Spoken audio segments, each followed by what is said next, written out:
Good morning, it's me, Lola, over at Be Kind Botanicals, and I am coming to you a little bit late with Wednesday's Q&A, and it's a really good one. And I also want to mention that this week we have been talking a lot about hydrosols. I asked a question on Tuesday, and there were so many questions. It's been amazing. I've compiled all that information and put it on a blog for you, and I can repost that in the links below in the comments after this video.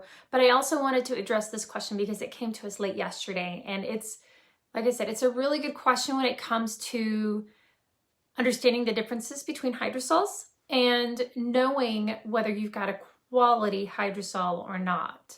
So that being said, the question was that someone had gotten a hydrosol from a different company, and they really wanted to know why there was such a difference in the aroma.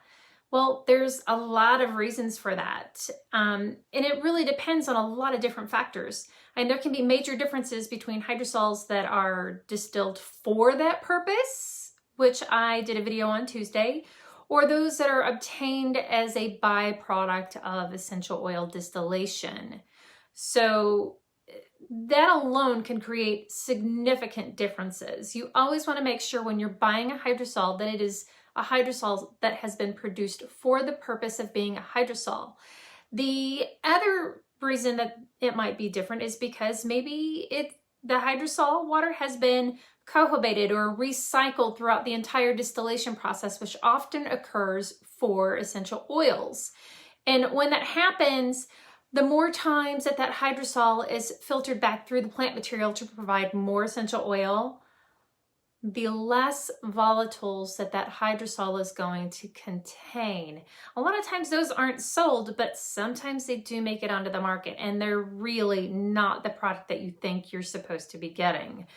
Another reason could be just the experience of the distiller. You know, maybe the distiller is brand new to distilling, they're super excited, and they're just off selling their first product. I know the first year I sold, I didn't dare sell because I really felt inadequate. I wasn't sure if I was getting the tail, the body, the head, or any of it. You know, I wasn't sure. It really took a lot of distillations for me to get comfortable with it. It took a lot of testing. Took a lot of understanding what the GMP process or good manufacturing process required for me to produce a quality hydrosol as a distiller. So that could be a big difference. I mean, when you're looking at a distiller who's been distilling for, say, 10 years versus someone who's been distilling for a year or two, the differences really are striking when you're talking about the exact same botanical from the exact same area. There's just so much that a distiller learns over the course of their experience. So that could be one reason why it might be different. Another reason is that maybe the hydrosol is being sold past its shelf life. This is not ideal. I know it can happen in some cases, and I know suppliers don't ever intend for that to happen, but it can happen. And it's important to understand that as a hydrosol ages, it oxidizes just like essential oils do. So you're going to lose a lot of volatiles through that oxidation process, in addition to that chemistry changing enough that you notice it by smell. Another potential reason that's really concerning that might be the difference is because there's a lack of really good manufacturing practices by the person that's selling you those hydrosols. And when you don't have good GMP in place, there's a lot of bad things that can happen. Contamination can be something as simple as, you know, a speck of dust. You know, you didn't quite clean the area you were working in properly, and dust got into it, and something's growing, but you can't see it. You know there's a difference in smell, but you can't see it. That can happen, and I have seen it happen. It's why suppliers really should be testing the bacterial and fungals, or testing for those two items with regards to hydrosols. It's absolutely a necessity to have good manufacturing practices as well as good storage for them. So that's something that can cause a lot of significant issues between the smell, is that it's going off because GMP just wasn't there. Another concerning reason, and this happens more often than people realize, is that the hydrosol has been adulterated. We're used to, as sellers, knowing that we have to test our essential oils. We know that every single batch has to be tested because we need to know with 100% certainty, even though we've been working with the distiller for years and years, we need to know with certainty that when we give you an oil, it's pure. It has nothing in it that's not supposed to be in it. And the same can be said for hydrosols, unfortunately. In fact, a few years ago, maybe almost 5 years ago, there was a big thing with neroli. There was a supplier selling neroli hydrosol, and a business owner up in Canada who used a lot of neroli hydrosol got a batch, and it smelled subtly different to her. And so she sent it off to a lab for testing, and sure enough, it was adulterated. So it can happen. Sometimes they're adulterated with preservatives so that they last longer. Sometimes hydrosols can be adulterated with chemical constituents that would normally be found, but are there really just to bolster the aroma of the hydrosol, which again, it's not an authentic hydrosol if something's been done to it outside of the distilling process. Now, back to preservatives for a second. There are cosmetic companies that sell hydrosols with preservatives in them because they have such a short shelf life.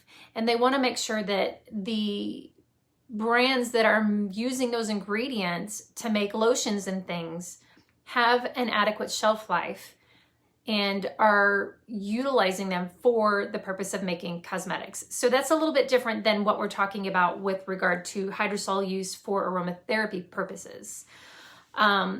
So just know that preservatives can sneak in, which is why you really, really, really need to know that the person you are buying from knows exactly what's in the hydrosol and that they're working with distillers, not suppliers, because suppliers, like I said, they can create a lot of issues because sometimes they're working with brokers, and brokers are getting them from commercial plants, and you never know. So you really need to know that the person that you are buying your hydrosols from, one, they know everything there is to know about that plant, how it's distilled, where it's grown. They need to know also what kind of distilling equipment it's been used in, because a lot of people have metal allergies now, and if they want to use a hydrosol that's been distilled in copper, they're going to have an allergy to it. So there's a lot to know, and suppliers absolutely have to know this information. They have to know that they're getting it from a distiller, not a supplier, because again, suppliers may not necessarily know what they don't know because they're not always getting them from distillers. They also need to know, when was the plant material harvested? What was the environment like that year? Was there something that happened in the distillation or prior to distillation or even after distillation that could potentially cause a subtle change in the aroma? And so there's really tons of differences, or tons of things rather, that can attribute to a hydrosol smelling different. But obviously, if it's been misidentified by the distiller, it's not going to smell the same. Lavender's a great example. If you have someone that's distilling lavender and they don't know what the botanical name is, they could have a different species. It could be, the true lavender angustifolia, or it can be latifolia. It could be a number of different lavender species that would obviously not smell the same. So it's really important that you know that you are getting what you're getting from the seller that you're getting it from. And like I said, ask questions.